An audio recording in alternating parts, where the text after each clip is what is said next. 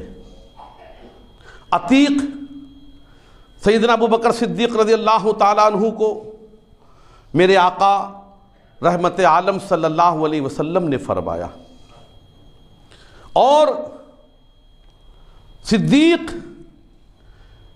یہ وہ لقب ہے کہ حضرت مولا کائنات علی المرتضیٰ شیر خدا رضی اللہ تعالیٰ عنہ اس حدیث پاک کو روایت کرتے ہیں اور فرماتے ہیں، اللہ کی قسم حضرت ابو بکر صدیق رضی اللہ تعالیٰ عنہ کو صدیق کسی زمین کے لوگوں نے پہلے نہیں بلکہ آسمان کے لوگوں نے پہلے صدیق کہا ہے۔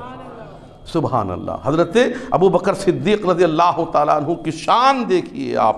حضرت ابو بکر صدیق رضی اللہ تعالیٰ عنہ کو عتیق اس لیے کہا جاتا ہے کیونکہ ایک مرتبہ میرے آقا صلی اللہ علیہ وسلم رونق افروز تھے۔ سیدتنا عائشہ صدیقہ رضی اللہ تعالیٰ عنہ اس حدیث پاک کو روایت کرتی ہیں اور کہتی ہیں کہ میرے آقا علیہ السلام ایک مرتبہ میرے گھر میں تشریف فرما تھے۔ حضور علیہ السلام ایک طرف رونق افروز ہیں، کچھ صحابہ دوسری طرف رونق افروز ہیں۔ سیدنا صدیق اکبر رضی اللہ تعالیٰ عنہ تشریف لائے، میرے آقا علیہ السلام نے انہیں اپنے درمیان بٹھایا اور درمیان میں بٹھانے کے بعد مجمع کو مخاطب کر کے ارشاد فرمایا، اے اہل محفل، اگر تم چاہتے ہو کہ اس شخص کو دیکھو جسے اللہ نے جہنم سے آزاد فرما دیا ہے، وہ یہ ابو بکر ہیں، اللہ نے انہیں جہنم سے آزادی عطا فرما دی ہے۔ سبحان اللہ۔ حضور رحمت عالم یہ غیب ہی کی تو خبر عطا فرما رہے ہیں، کہاں جہنم کا واقعہ، یہ جو ہے بعد کی بات ہے، لیکن حضور علیہ السلام فرماتے ہیں اللہ نے انہیں جہنم سے آزادی عطا فرمائی ہے۔ سبحان اللہ۔ اور جب حضور رحمت عالم صلی اللہ تعالی علیہ وسلم معراج کی رات تشریف لے گئے تھے، تو معراج کی رات جب حضرت جبریل امین علیہ السلام سے ملاقات ہوئی اور ملاقات کے بعد جب آپ لوٹے تو حضرت جبریل علیہ السلام نے عرض کیا، یا رسول اللہ صلی اللہ تعالی علیہ وسلم اب آپ جائیے اور لوگوں سے معراج کا پورا واقعہ بیان کیجیے، جائیے اور معراج کا پورا واقعہ بیان کیجیے۔ تو اب چونکہ ایک نئی بات تھی، یہ وہ بات تھی جو ہر کسی کی سمجھ میں نہیں آ سکتی تھی۔ راتوں رات مسجد حرام سے بیت المقدس جانا، راتوں رات وہاں سے پھر لامکاں جانا، اللہ کی ملاقات، اور پھر نماز کا تحفہ لے کر راتوں رات واپس ہو جانا، یہ بات کسی کی سمجھ میں نہیں آنے والی تھی۔ حضور صلی اللہ تعالی علیہ وسلم نے ارشاد فرمایا، اے جبریل میں جاؤں گا تو آخر مانے گا کون میری؟ میں کہوں گا یہ سارا معاملہ تو مانے گا کون؟ سبحان اللہ۔ میرے آقا علیہ السلام ارشاد فرماتے ہیں، یا جبریل ان قومی یتہمونی ولا یصدقونی، بے شک میری قوم مجھ پر تہمت لگائے گی اور میری بات کی تصدیق نہیں کرے گی، تو آخر میں جا کر اس کو اعلان کیسے کروں؟ تو حضرت سیدنا جبریل علیہ السلام میرے آقا علیہ السلام سے عرض کرتے ہیں، یا رسول اللہ صلی اللہ علیہ وسلم ان اتہموک قومک فإن ابا بکر یصدقک وہو الصدیق، اے محبوب اگر آپ کی قوم آپ پر تہمت لگاتی ہے تو کیا ہوا؟ ابو بکر صدیق ہیں، وہ آپ کی بات کی تصدیق کر لیں گے۔ حضرت جبریل علیہ السلام نے بھی آپ کو صدیق کہا ہے، حضرت جبریل علیہ السلام نے آپ کو صدیق کے لقب سے یاد کیا ہے۔ کتنے پیارے تھے وہ اور کتنے سچے تھے وہ کہ فرشتوں کے سردار انہیں صدیق کہیں۔ قرآن پاک میں رب کریم ارشاد فرما رہا ہے، والذی جاء بالصدق وصدق بہ اولئک ھم المتقون، وہ جو سچائی لے کر آئے وہ ہمارے اور آپ کے آقا ہیں، جنہوں نے سچائی کی تصدیق کی ہے، وہ سیدنا جبریل علیہ السلام ہیں، وہ حضرت ابو بکر صدیق رضی اللہ تعالیٰ عنہ ہیں جنہوں نے سچائی کی تصدیق کی ہے۔ ابو بکر تصدیق کرنے والے ہیں، اللہ فرماتا ہے لانے والے حضور علیہ السلام، تصدیق کرنے والے ابو بکر ہیں، اولئک ھم المتقون، یہ متقی لوگ ہیں، یہ پرہیزگار لوگ ہیں۔ یعنی ابو بکر صدیق کو اور حضور رحمت عالم صلی اللہ علیہ وسلم کو اللہ رب العزت متقی فرما رہا ہے۔ اب آپ سوچئے، متقی یہ ہر کسی کو نہیں کہا جاتا ہے، اور پھر رب کریم جسے متقی فرمائے، سبحان اللہ۔ تقوی جہاں بظاہر انسان کا دیکھا جاتا ہے، وہاں متقی جو ہوتا ہے نا، اس کے دل کا بھی معاملہ ہوتا ہے۔ ظاہر اور باطن یہ دونوں ساتھ ساتھ ہوتے ہیں متقیوں کے لیے۔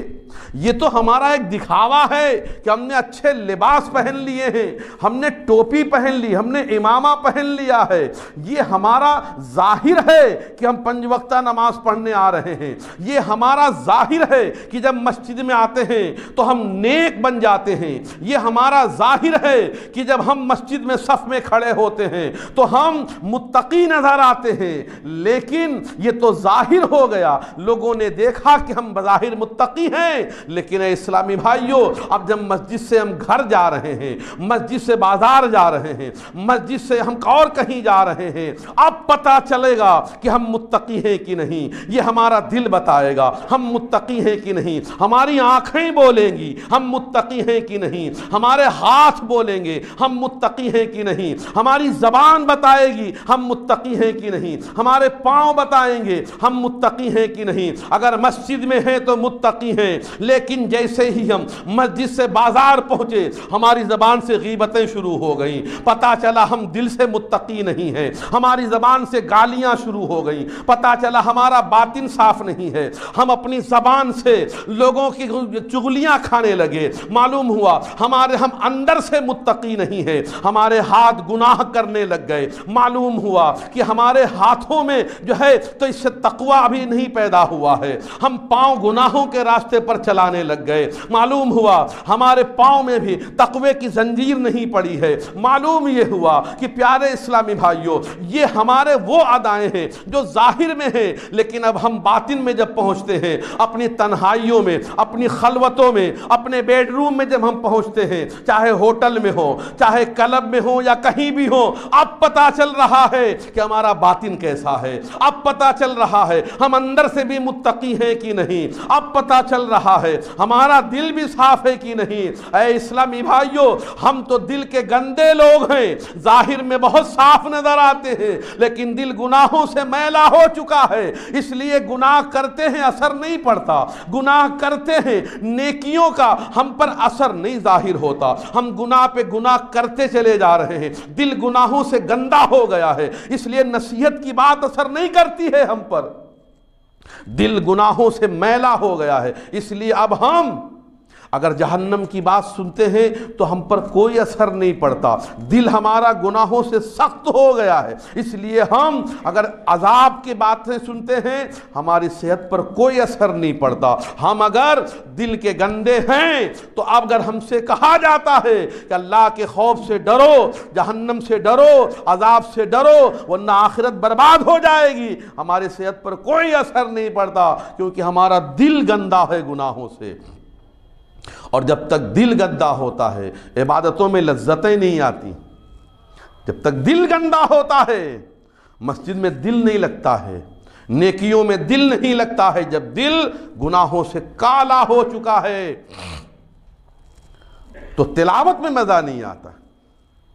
لیکن قربان حضرت ابو بکر صدیق کے تقوی پر کہ میرا رب فرما رہا ہے یہ متقی ہے، قربان میرے آقا صلی اللہ علیہ وسلم کے تقوی و پرہیزگاری پر جو سید المتقین ہیں، میرا رب فرما رہا ہے یہ متقی۔ ہمیں اوپر کے ساتھ ساتھ دل سے بھی اپنے کو پرہیزگار بنانا چاہیے، اور جب دل پرہیزگار ہوگا تو مسجد میں دل لگے گا ہمارا۔ اللہ کے رسول علیہ السلام تھے، صحابہ نے پوچھا یا رسول اللہ یہ گندا دل کیسے صاف ہوگا؟ حضور نے 2 نسخے بتائے تھے، 2 نسخے پر عمل ہو جائے ہمارا دل صاف ہو جائے۔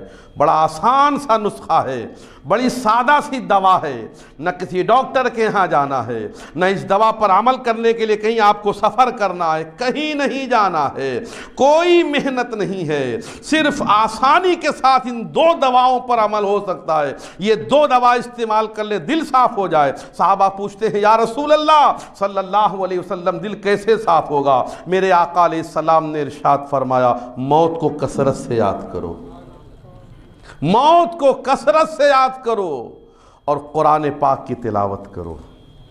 یہ 2 دوا ہیں، موت کو کثرت سے یاد کرو اور قرآن پاک کی تلاوت کرو۔ دل صاف ہو جائے گا، دل نرم ہو جائے گا، لوگوں کی ہمدردیاں پیدا ہو جائیں گی ہمارے دلوں میں، نیکیوں کی الفت اور محبت پیدا ہو جائے گی ہمارے دلوں میں۔ پیارے اسلامی بھائیوں، ہم اور آپ ان چیزوں پر یاد رکھتے ہوئے عمل کرنے کی کوشش کریں اور اپنا ذہن بنائیں کہ ہم نیک بنیں گے تو ظاہراً بھی نیک بنیں گے، باطناً بھی نیک بنیں گے، اندر سے بھی نیک ہوں گے، ظاہر بھی نیک ہوگا، باطن بھی پارسا ہوگا۔ یہ ساری چیزیں ہمارے ساتھ ہونا چاہیے۔ یہی تعلیم ہمیں سیدنا ابو بکر صدیق نے دی ہے، یہی تعلیم ہمیں صحابہ نے دی ہے، یہی تعلیم ہمارے اسلاف نے دی، ہمارے بزرگوں نے دی ہے کہ ہم ظاہر اور باطن دونوں سنواریں۔ اس لیے ہمیں ابو بکر صدیق رضی اللہ تعالیٰ عنہ سے اگر ہمیں محبت ہے تو ہم ان کی تعلیمات پر عمل کریں اور ان کے تقوی و پرہیزگاری کی اللہ کی بارگاہ میں وسیلے دے دے کر اللہ سے تقوی مانگیں، اللہ سے پرہیزگاری مانگیں اور نیک بن کر زندگی گزاریں۔ یہ مختصر سے حالات سیدنا ابو بکر صدیق رضی اللہ تعالیٰ عنہ کے تھے۔ انشاءاللہ آئندہ ہفتے بھی اسی پر کلام ہوگا۔ ہمیں اور آپ کو ان بزرگان دین کے واقعات کو سن کر ہمیں نصیحت کے مدنی پھول حاصل کرنا ہے اور ایک عقیدہ اپنے گرہ میں باندھ لینا ہے۔ وہ عقیدہ یہ ہے کہ سیدنا ابو بکر صدیق رضی اللہ تعالیٰ عنہ پہلے خلیفہ ہے۔ یہ عقیدہ ہمیں اپنے گرہ میں باندھ لینا ہے کہ ابو بکر صدیق رضی اللہ تعالیٰ عنہ پہلے خلیفہ ہیں، ورنہ یہ ابو بکر صدیق رضی اللہ تعالیٰ عنہ کا مہینہ ہے۔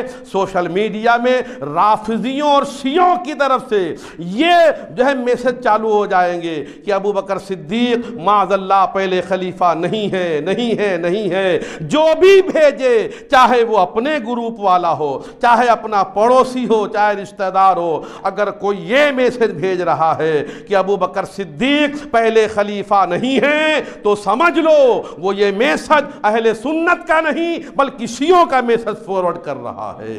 اس لیے ہمیں اگر ایسا کوئی میسج آ رہا ہے تو خبردار ہم اسے نہ پڑھیں نہ ہی اسے فارورڈ کریں، فوراً ڈیلیٹ ماریں اور لاہور پڑھ کے برجستہ کہیں الحمدللہ پہلے خلیفہ ابو بکر صدیق ہیں۔ حضرت امام باقر رضی اللہ تعالیٰ عنہ، امام باقر رضی اللہ تعالیٰ عنہ سے ایک مسئلہ پوچھا گیا کہ ابو بکر صدیق رضی اللہ تعالیٰ عنہ صدیق ہیں کہ نہیں۔ اتنے جلال میں آ گئے اور آپ برجستہ کھڑے ہو گئے اور کہنے لگے ابو بکر صدیق ہیں، صدیق ہیں، صدیق ہیں، اتنی دیر تک کہنے لگے جب تک آپ کی سانس نہیں ٹوٹ گئی۔